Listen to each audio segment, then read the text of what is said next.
Hello dear students, good morning. और आज हम आप लोगों के लिए लाए हैं बहुत ही इंपॉर्टेंट टॉपिक जिसका नाम है विटामिन। तो विटामिन के बारे में आप लोगों ने सुना होगा। ये अत्यंत सूक्ष्म पोषक तत्व होते हैं।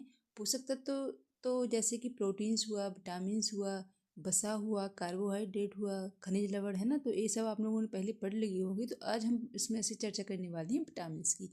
तो विटामिन की मात्रा बहुत कम होती है हमारे शरीर में, लेकिन शरीर की समुचित विकास और रोगों से रक्षा, ऊर्जा उत्पादन और विभिन्न शारीरिक क्रियाओं के संचालन में इसकी महत्वपूर्ण भूमिका होती है।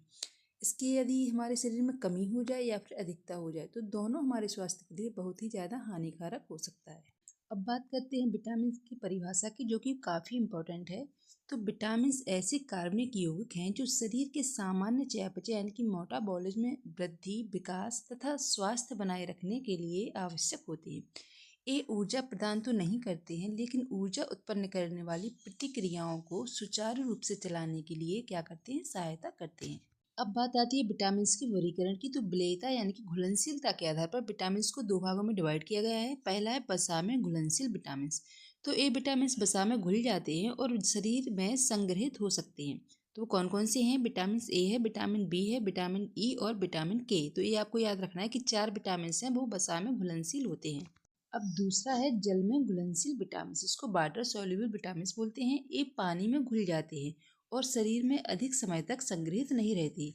इसके एग्जाम्पल है विटामिन बी समूह यानी कि बी कॉम्प्लेक्स और विटामिन सी। तो प्यारे बच्चों, अब बात करते हैं विभिन्न विटामिन और उनके कार्य, जो कि एग्जाम में पूछे जाते हैं बहुत ज़्यादा। जैसे कि विटामिन ए की कमी से कौन सा रोग होता है, इसके स्रोत क्या है, ठीक है, इस टाइप से क्वेश्चन बनते हैं।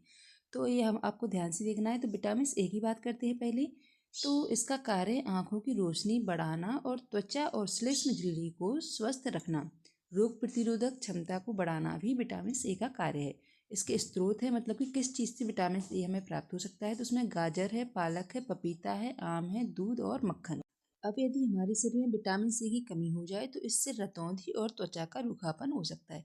अब बात करते हैं विटामिन बी की। अब बात करते हैं विटामिन बी समूह। तो इसको बी समूह या बी कॉम्प्लेक्स इसलिए कहा जाता है क्योंकि इसमें बहुत सारे विटामिन शामिल होते हैं, जैसे कि vitamin B1, बी2, B3, B5, B6, बी7, बी9 और बी12। ठीक है, इतने सारे विटामिन इसमें शामिल होते हैं, इसलिए इसको क्या कहा जाता है, विटामिन बी समूह। अब इसका कार्य क्या है? ऊर्जा उत्पादन, तंत्र का विकास करना, लाल रक्त कणिकाओं का निर्माण करना यानी कि आरबीसी का निर्माण करना। अब इसके स्रोत क्या है, किस चीज़ से हमें विटामिन बी मिल सकता है? तो उसमें साबुत अनाज है, दालें हैं, दूध, अंडा, हरी सब्जियां, इनसे हमें विटामिन बी मिल जाता है।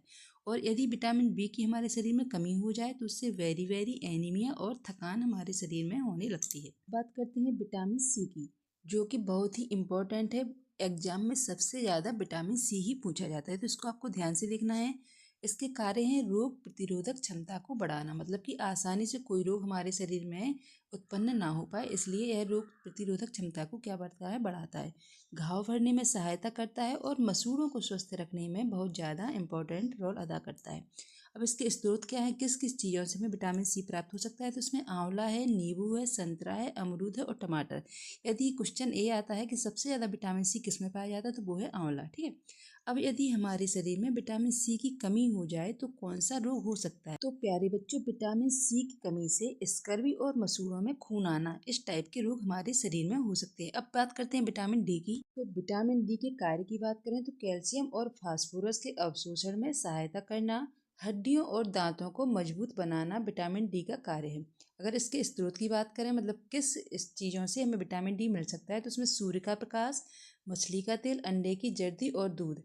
अब यदि हमारे शरीर में विटामिन डी की कमी हो जाए तो इससे रिकेट्स, जो कि बच्चों में होता है, और ऑस्टियोमलेशिया, जो कि वयस्कों में होता है।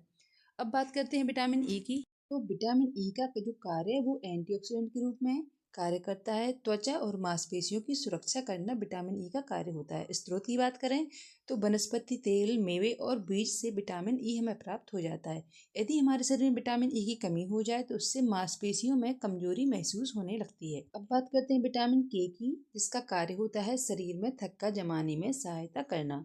इसके स्रोत की बात करें तो हरी पत्तेदार सब्जियां, गोभी और सोयाबीन में विटामिन के पाया जाता है।